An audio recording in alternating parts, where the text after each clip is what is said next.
My assault has been viewed more than 30 million times. It became one of the most watched videos on an adult website the very year it was uploaded. And every view, every comment, feels like another violation. People online call me things I'm not: a performer, a liar, someone who wanted attention. They don't know my name, but they know my face in a way no one ever should. This is the story of how I left for what I believed was a legitimate modeling opportunity in San Diego and came home a victim of human trafficking, trapped in a nightmare that was recorded, uploaded, and left to follow me forever. For a long time, I couldn't even process the number: 30 million views. It doesn't feel real. It doesn't feel like a number. It feels like a weight I carry every single day.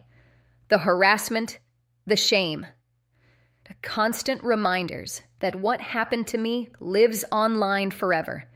It became a digital scar that I have to wake up to every morning. When the video first went viral, I felt stripped of my identity. To the world, I was just the girl in that video. No one knew my name, my life, my fear, or the reality of what had been done to me. People judged me without knowing anything about the truth. They saw a clip, not the trauma behind it. As millions of views piled up, I felt myself fading.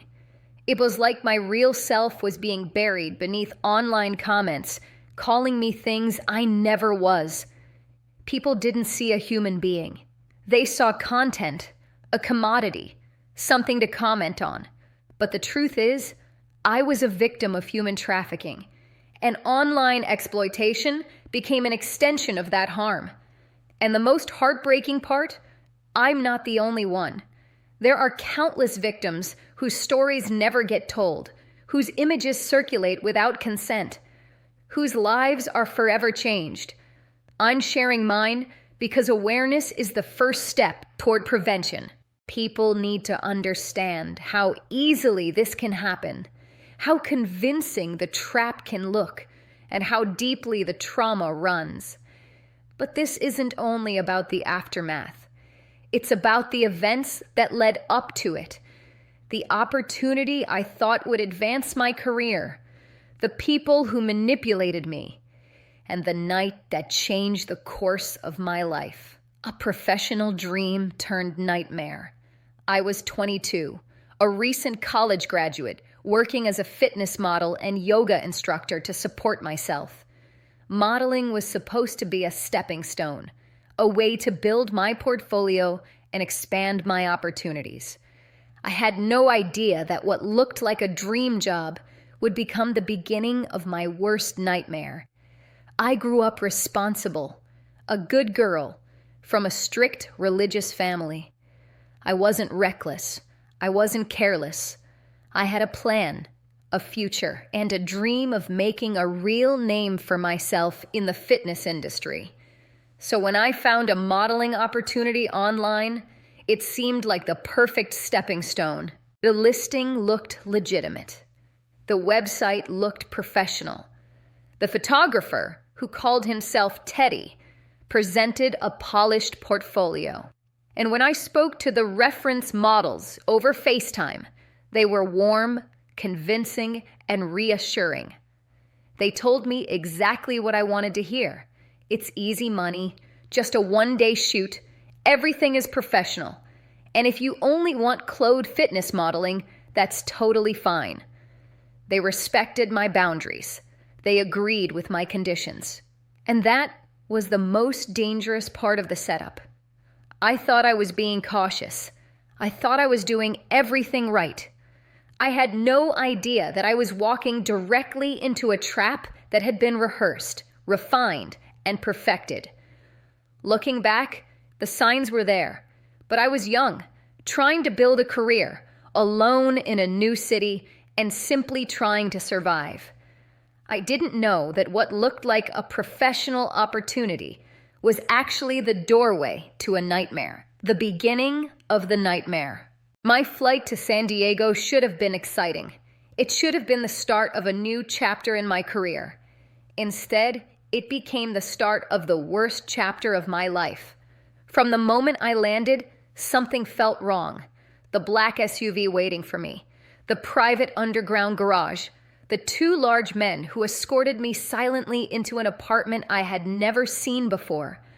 That feeling in my chest, the one you get when you realize too late that you should have run, hit me like a wall. What happened next changed everything. The intimidation, the threats, the coercion, the violence. That night was terror.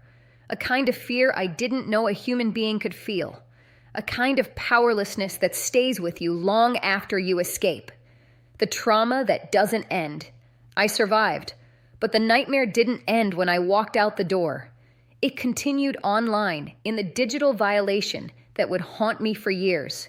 In the comments, in the messages, in the endless reposts. It continued in my relationships, my mental health, my ability to trust, my sense of safety. It continued in the years of shame, the moments of despair, and the thoughts I never thought I would have. This story isn't just about one night. It's about the lifelong aftermath that victims of trafficking are forced to carry. And I want people to understand that this trauma doesn't disappear once the physical danger is gone. There are thousands of women like me, exploited, deceived, and later re-victimized by the internet. Women who are trying to rebuild their lives while pieces of their worst moments continue to circulate online. I share this because silence helps the traffickers, not the victims. I share this because awareness saves lives, and because my story, unfortunately, is not rare. At 22, my life was built on discipline, responsibility, and hard work. I was a recent college graduate, paying my tuition through fitness modeling and yoga instruction. I came from a conservative, traditional family, and I had always been the good girl, focused, careful, driven. I had a dream to build a real career in the fitness industry, to make something of myself. And that dream was the hook. It began with a Craigslist ad that looked almost too perfect. Female fitness models wanted, ages 18 to 22. Professional layout, a clean website, a photographer named Teddy.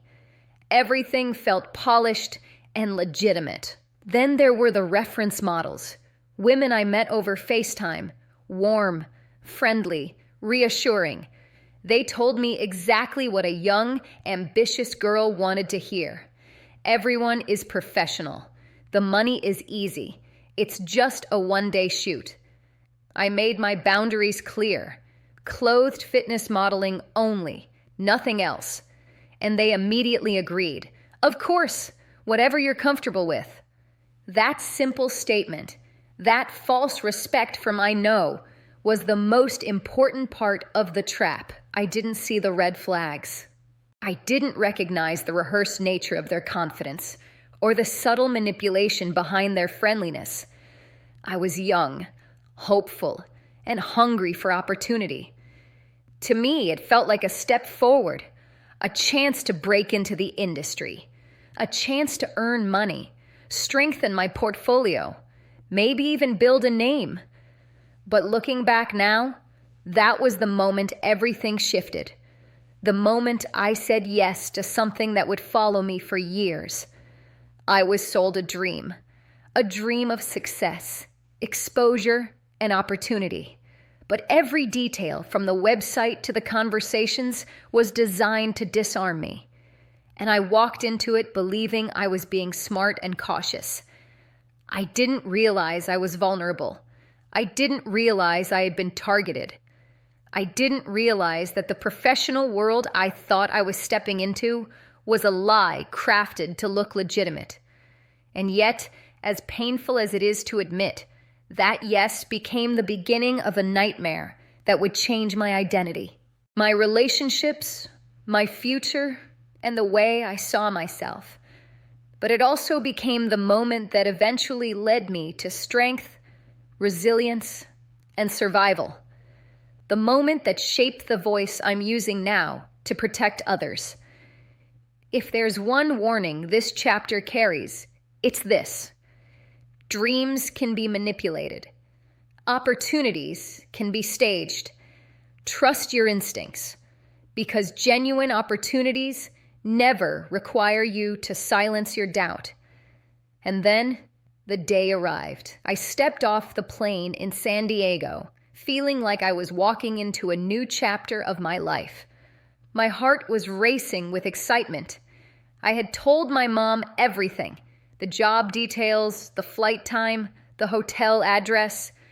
I thought I was being responsible. I thought I was safe. As I walked through the airport, luggage in hand, I felt confident, even proud, like I was finally stepping into the world I had been working so hard to be part of. But what waited for me outside those airport doors was nothing like what I imagined. The trap was already in motion, and I was about to step directly into it. The sun was shining, the air was warm, and I truly believed I was stepping into a new chapter of my life. I had been looking forward to this opportunity for weeks, imagining everything it could lead to. But the moment I stepped into the black Escalade that was supposed to take me to my hotel, something in my body shifted. A quiet instinct, a knot tightening in my stomach. The driver made a strange comment. Wow, most girls don't eat before this. It didn't make sense. It didn't fit the situation. But I brushed it off, convincing myself it was just an odd remark. The drive was long, too long. Silent except for the GPS. No small talk, no warmth, just an uneasy stillness. And with every passing minute, the excitement I had felt at the airport slowly began to turn into a quiet fear. When we finally pulled into a private underground garage, that fear grew stronger. 2 large men were waiting. They didn't smile. They didn't speak. They just walked me inside and took my purse and phone for safekeeping. In less than 5 minutes, I went from an ambitious young woman on a modeling trip to a girl standing alone with no belongings, no communication, and no way to call for help. Inside the apartment was dim, silent, and unsettling.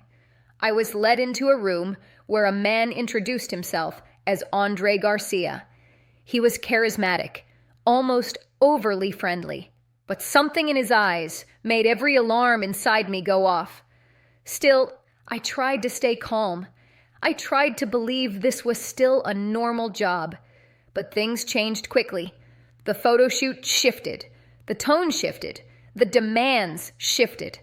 Suddenly there were papers they wanted me to sign. Instructions I didn't agree to. Pressure, manipulation, intimidation, all delivered with rehearsed confidence. And at that moment, I understood. I was no longer in a professional environment. I was in danger. The rest of the night became a blur of coercion, fear, and moments I still struggle to speak about. Not because I don't remember, but because some memories live in a place beyond words. I was isolated. I was watched.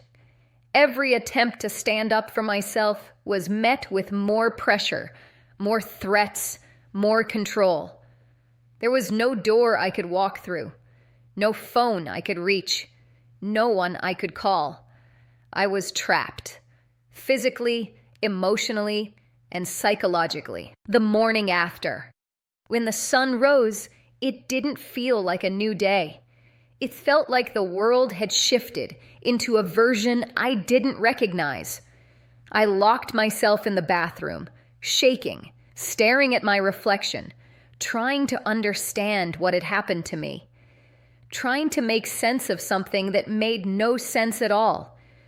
When I came out, the men were casually eating room service breakfast, laughing, watching TV, acting like nothing was wrong.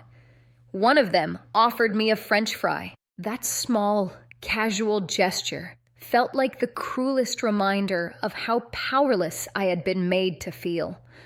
I was in shock. I was in pain, emotionally, physically, mentally. I felt hollow, disconnected, barely able to breathe, let alone think. And despite everything inside me screaming to run, I had no way out. Not yet. This was the moment I realized the trauma wasn't going to end when I walked out of that room. It was going to follow me long after, online, offline, in my relationships, in my identity, in the way the world would later see me without knowing my truth. A friend once told me, trauma is a puzzle only you can solve. At that time, I didn't even know where the pieces were. As I stepped out of the hotel room that morning, my mind was a mess of fear, shock, and disbelief, but also the earliest spark of the truth I would later grow into. Survival was just beginning. The sun was shining, birds were chirping, and the world outside looked painfully normal. But inside, I felt like I had been shattered into pieces. Everything in me was broken, confused, and numb. The men who had terrified me just hours earlier suddenly acted like nothing had happened, offering me small talk, food, even a French fry, as if we had simply finished a routine photo shoot. The disconnect between their behavior and my trauma was almost more disturbing than their threats. But what I didn't know then was that the nightmare wasn't ending. It was only changing shape. The digital aftershock. A week and a half later, the video appeared online. That's when my life collapsed. Messages, hundreds of them, began pouring in. From strangers, from acquaintances, even from people I had gone to school with. Screenshots, links, comments. My phone became a weapon against me. And then the worst blow. My parents received the link from a family friend. I wasn't ready to tell them the truth. I let them believe I had willingly participated in the adult industry. The shame was suffocating. Their disappointment cut deeper than any physical wound ever could. I wasn't just dealing with trauma. I was living in a prison of silence. The weight of the lie. Years passed, but the stigma followed me everywhere. Relationships fell apart before they could begin. Men would cancel dates after finding the video online. My marriage eventually crumbled because the trauma was too heavy for my partner to understand. My identity wasn't mine anymore. My body wasn't mine. I had become a label I never chose. I felt erased, rewritten by an act I never consented to. Finding my voice. 5 years later, everything changed. I joined the federal case as Jane Doe, standing with other survivors who had lived the same nightmare. Seeing them, hearing them, was both heartbreaking and healing. For the first time, I didn't feel crazy or alone. I testified against the man who had orchestrated everything when I looked him in the eyes and said, "I hope you change one day." I wasn't speaking from hate. I was speaking from a place of survival. He received 20 years, a sentence that gave me validation, but not closure. Justice doesn't erase trauma, but it does give you something to stand on. That trial gave me the courage to finally tell my family the truth. And even though their hearts broke, their love for me didn't. Healing in small steps. Living with the unlivable is its own battle. Healing isn't linear. Some days I move forward. Some days I fall back. But I keep going. I have my dog, Cozy, who loves me without conditions or questions. I have therapy, a place where my voice isn't judged, doubted, or minimized. And I have the truth, my truth, spoken openly, finally. The video may never fully disappear, but its power over my life is slowly fading. I'm learning to reclaim my identity, my voice, my worth, because I wasn't just a victim, I was a target. in a system built on manipulation, exploitation, and silence. And I'm not alone. There are countless survivors whose stories were never heard, whose lives were forever altered by a moment they didn't choose. Why I'm telling my story. I'm not sharing this for pity. I'm not sharing it for attention or views. I'm sharing it for awareness, so that people understand the damage their comments can cause, so that viewers think twice before consuming exploitation disguised as entertainment, so that someone out there watching this might recognize the warning signs I missed. My story isn't unique, and that's exactly why it needs to be told.